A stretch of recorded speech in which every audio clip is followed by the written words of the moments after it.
Et mon invité ce matin est Sébastien Derrine. Bonjour. Bonjour. Alors vous êtes le président de l'école Hexagone, une école supérieure d'informatique qui, selon vos propres mots, tente de casser les codes du geek. De quelle manière ? Écoutez, c'est assez simple en fait. On a décidé, nous, en ouvrant cette école, de ne pas recruter sur des profils avec des stéréotypes.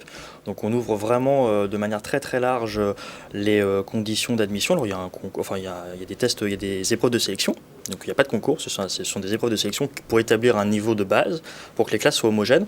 Mais à partir de là, eh bien, on s'ouvre vraiment sur les différents cursus qu'ils ont pu faire avant, les étudiants, les candidats. C'est-à-dire qu'on ne va pas recruter uniquement sur le baccalauréat NSI, où on peut s'ouvrir à des littéraires qui ont décidé de changer de voie.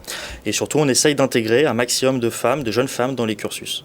Alors vous en avez déjà un peu parlé, mais comment on intègre cette école ? Parce que vous n'êtes pas sur Parcoursup. Non, nous ne sommes pas sur Parcoursup, c'est tout à fait vrai. Et on intègre l'école au fur et à mesure de l'année, en fait. On candidate sur notre site internet. Et pour garder, encore une fois, ce niveau homogène dans chacune des classes, eh bien, on a des tests d'admission sur des mathématiques, sur de l'algorithme, sur du français, de l'anglais et de la culture générale. Et concours, donc. C'est pas un concours, parce qu'on n'a pas de classement, si vous voulez. Il n'y a pas de classement. C'est est-ce qu'on a le niveau ou est-ce qu'on n'a pas le niveau. Si on a le niveau, dans ce cas-là, vous êtes les bienvenus dans notre école. Mais ça, c'est très important qu'il n'y ait pas de concours, pour le coup. Et comment ça s'organise, les études au sein de votre école ? Ce sont des études en 5 ans, après post-bac. Il y a le cycle préparatoire en 2 ans, et puis après un cycle ingénierie en 3 ans, donc bac plus 3, plus 4, plus 5. Et là, ce cycle-là s'effectue en alternance. Quels sont les débouchés à la sortie de l'école ? Ils sont très très vastes, très très larges. Le métier de l'informatique, aujourd'hui, vous avez du développement, vous avez de l'infrastructure, vous avez de la cyberdéfense, vous avez les villes connectées. Donc c'est véritablement large. Dedans, on a 4 spécialisations. La spécialisation classique, donc c'est informaticien, je dirais, généraliste. On va avoir des profils spécialisés dans l'intelligence artificielle, des profils spécialisés dans la cyberdéfense et des profils spécialisés dans les villes connectées. Donc vous préparez également au métier de demain ?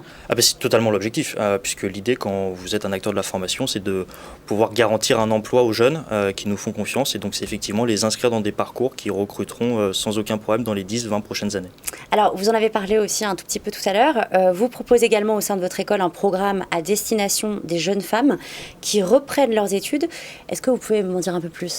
En fait, on se rend compte que parfois, il y a des jeunes femmes qui ont arrêté les cours ou du moins l'école assez prématurément, qui se sont retrouvées enchaîner les petits boulots.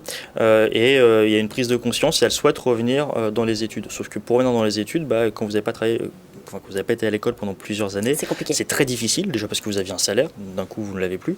Donc on les accompagne à la fois sur des frais de scolarité qui sont très accessibles, on les accompagne avec du soutien psychologique, et on les accompagne en faisant des classes uniquement de jeunes femmes, avec un suivi pédagogique beaucoup plus poussé. D'accord. Votre école, elle est basée à Versailles, mais vous avez ouvert un second campus à Grenoble, c'est cette année, Oui, c'est ça. Pourquoi Grenoble ? Alors, il y a quelque chose de précis Grenoble, parce que c'est un peu le cœur de l'intelligence artificielle en France. Il y a beaucoup un véritable environnement tech et industriel, donc c'était important pour nous de pouvoir être présents sur place. Et on a aussi un campus à Clermont-Ferrand qu'on a ouvert l'année dernière en même temps que Versailles. D'accord. Et vous avez des projets à l'international ? Ça, c'est vraiment l'objectif, parce que l'école elle a une volonté de défendre la souveraineté numérique française, et ça passe aussi par un développement à l'international, notamment en Arabie Saoudite, notamment en Tunisie, en Éthiopie, au Congo, dans des pays qui sont en pleine voie de transformation numérique. Et donc il y a tout un intérêt à ce qu'une école française y soit pour, je dirais, représenter et défendre les technologies françaises. Et alors, dernière question, selon vous, pourquoi il faut choisir l'école Hexagone ?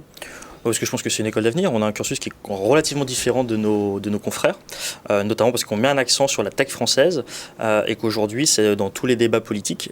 Et donc, c'est l'assurance bien d'avoir des postes et des métiers sans aucun problème. Merci beaucoup, Merci. Sébastien Derrine. C'est la fin de cette émission. Merci à vous tous de nous avoir suivis et à bientôt sur Smart Campus.